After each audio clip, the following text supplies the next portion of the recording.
अऊज़ु बिल्लाहि मिनश शैतानिर रजीम बिस्मिल्लाहिर रहमानिर रहीम क़ुल अऊज़ु बिरब्बिल फ़लक़। ए पैगंबर कह दो कि मैं सुबह के मालिक की पनाह मांगता हूँ। मिन शर्रि मा ख़लक़, हर उस चीज़ के शर से जो रब ताला ने पैदा की है। व मिन शर्रि गासिक़िन इज़ा वक़ब, और अंधेरी रात के शर से जब वो फैल जाए। व मिन शर्रि नफ़्फ़ासाति फ़िल उक़द, और उन जानों के शर से जो गिरोह में फूंक मारती है। व मिन शर्रि हासिदिन इज़ा हसद, और हसद करने वाले के शर से जब वो हसद करने लगे। सूरतुल फलक और ये सूरतुन नास, ये दोनों सूरतें एक वाक़ये में एक साथ नाजिल हुई। इनमें मज़मून है कि ज़ाहिरी दुश्मन से तो तीर व तफंग से मुकाबला किया जा सकता है, मगर 5 दुश्मन ऐसे हैं कि उनसे मुकाबले की कोई सूरत नहीं। बस एक ही सूरत है कि बेनियाज अल्लाह की पनाह ली जाए।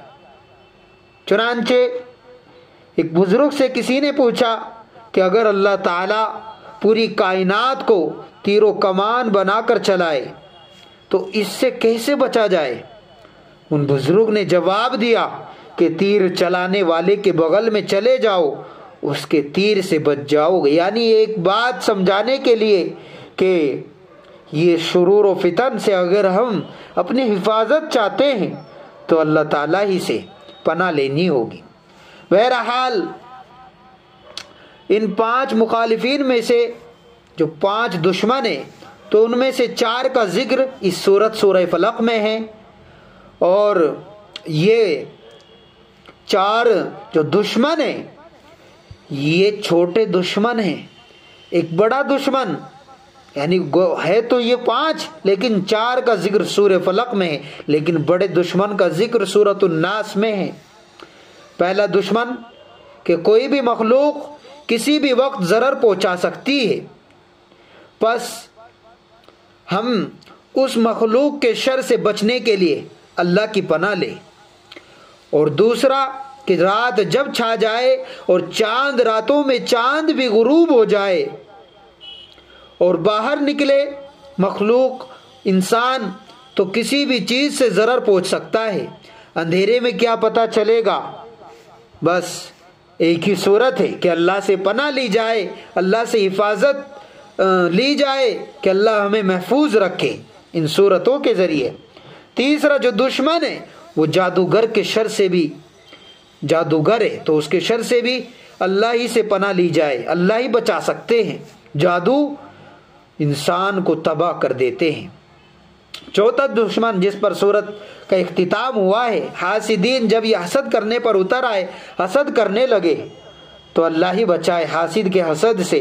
तो उस सूरत में भी अल्लाह की पनाह लेनी ज़रूरी है।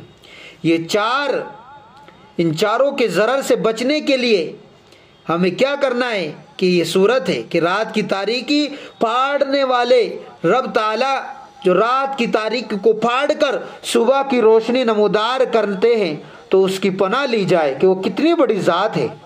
और 5वां सबसे बड़ा दुश्मन ये शैतान है कि इससे भी ज़बरदस्त अल्लाह ही बचा सकते हैं। अल्लाह ताला की ताकत के सामने कोई भी किसी की भी ताकत नहीं है। और इस शैतान का जिक्र अगली सूरत में आ रहा है। बहरहाल इन दोनों सूरतों को मुअव्विज़तैन कहलाते हैं। कहा जाता है कि अल्लाह की पनाह में देने वाली ये 2 सूरतें हैं और लोग इसको मुअव्वज़तैन भी पढ़ते हैं, जबकि सही जो लफ्ज़ है वो मुअव्विज़तैन है कि अल्लाह की पनाह में देने वाली। कि हम पढ़ेंगे तो हमको ये सूरत अल्लाह की पनाह में दे देंगी, मुअव्वज़तैन वो गलत है।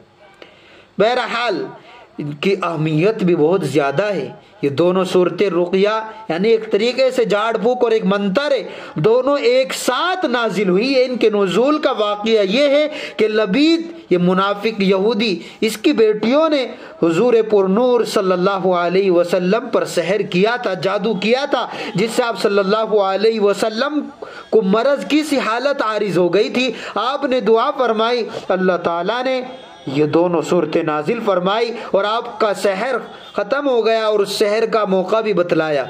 वहाँ से मुख्तलिफ चीज़ें निकली कि कैसे कैसे आप पर सहर किया गया और कैसे कैसे अब आपको करना होगा।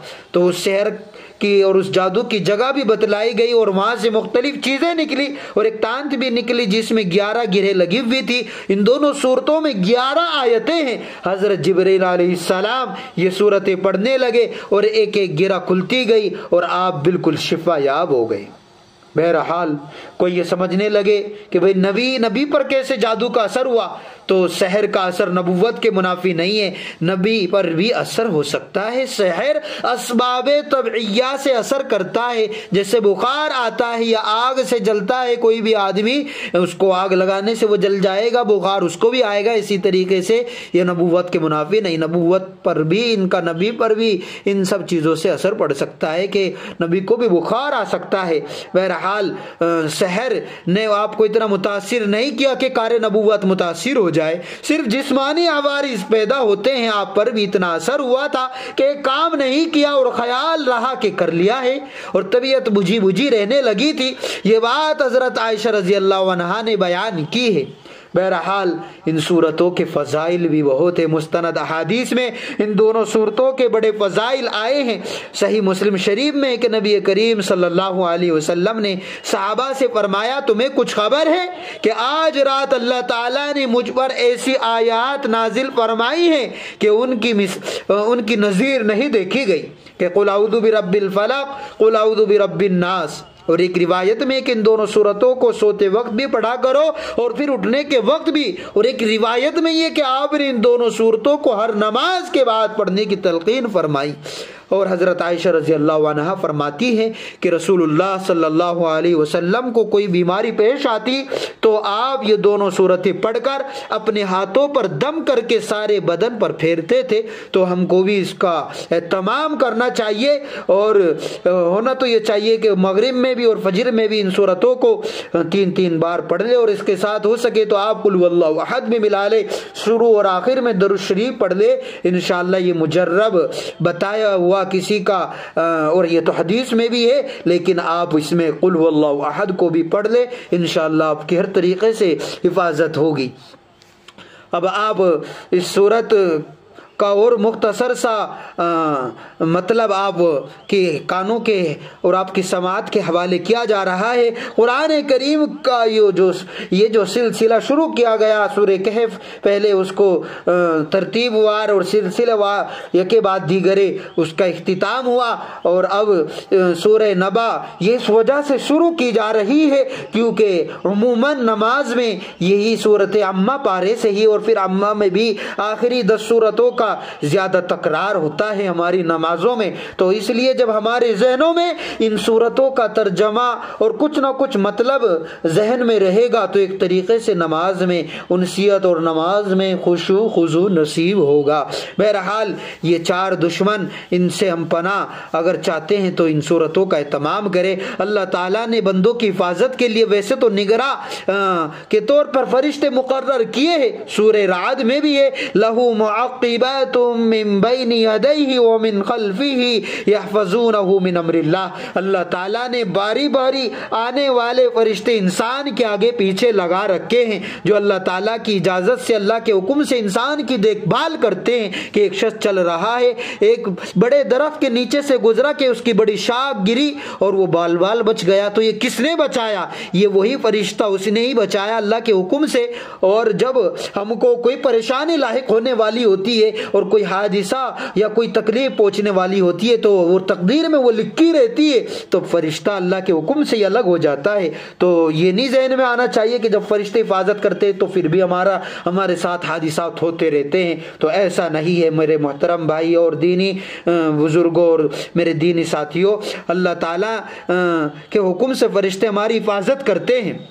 दूसरा ऐसा भी होता है कि कोई शख्स कहीं जा रहा था, एकदम कोई खड्डा और कोई गड्ढा सामने आ गया और वो एकदम चौकन्ना होकर उससे रुक गया, बाल बाल उससे बच गया। तो ये कैसे बचा? ये फरिश्ते नहीं बचाया। तो ज़्यादातर हमारी हिफाजत होती रहती है और फरिश्ते वो अल्लाह के हुक्म से करते हैं। तो हमें अल्लाह की पनाह लेनी ज़रूरी है कि वो फरिश्तों, अल्लाह ताला फिर फरिश्तों के ज़रिए हमें अपनी हिफाजत में रखे। बहरहाल रात की घटा टॉप तारीकी में जब आदमी सफर कर रहे हैं तो कुछ भी नुकसान पहुंच सकता है, खड्डे में भी गिर सकते हैं, खंबे से भी टकरा सकते हैं, कोई दरिंदा या जहरीला कीड़ा डस सकता है। इनसे बचने की भी यही सूरत है कि इनके खालिक की पनाह ली जाए।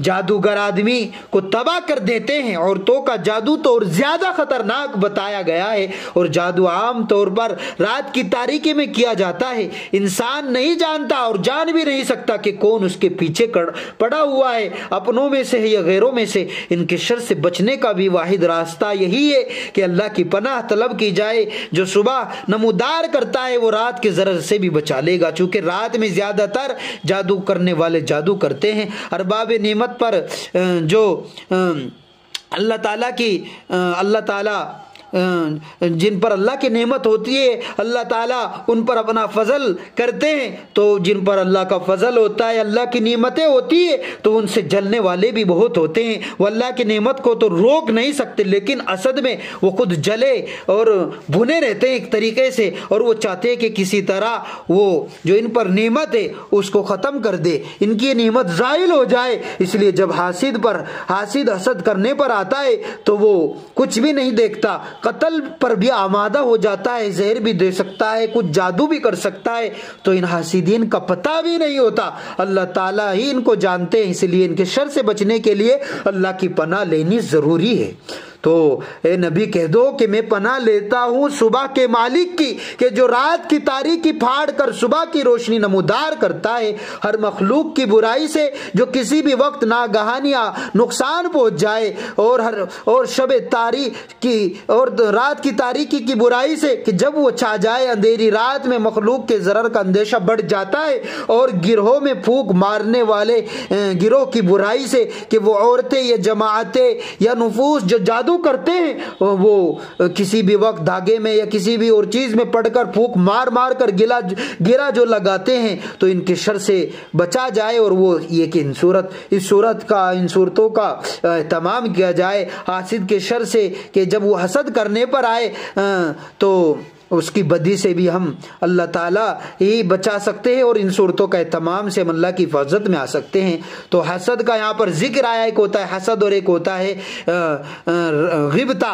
तो हसद का मतलब होता है कि भाई किसी पर जो नेमत हो रही है वो नेमत में है, अल्लाह के फजल में है। तो हासिद जब हसद करता है तो उसकी तमन्ना ये होती है कि इसके पास जो नेमत है, माल की या जमाल की या कमाल की, कुछ भी, तो इसकी ये नेमत, इसका ये माल, ये जमाल ख़त्म हो जाए, चाहे मुझको मिले या ना मिले। और एक होता है गिबते में होता है कि जो अल्लाह ने फला को नेमत दी हुई है तो उसके पास भी रहे, उसके पास उसके नेमत को, उसके जवाल की तमन्ना न की जाए, बल्कि ये दुआ करे कि अल्लाह जैसे आपने इस बंदे को नेमत से नवाजा, मुझे भी नवाज दे। तो ये रश्क है और गिबता है, ये जायज़ है। ऐसा हम कर सकते हैं कि अल्लाह के दूसरे नेक बंदों को हम अल्लाह के फजल में देखें तो हम दुआ मांग सकते हैं कि अल्लाह आपने जैसे इनको नेमतें अता की, कमाल की नेमत हो या माल की या जमाल की, ऐसे ही हमें भी नेमतें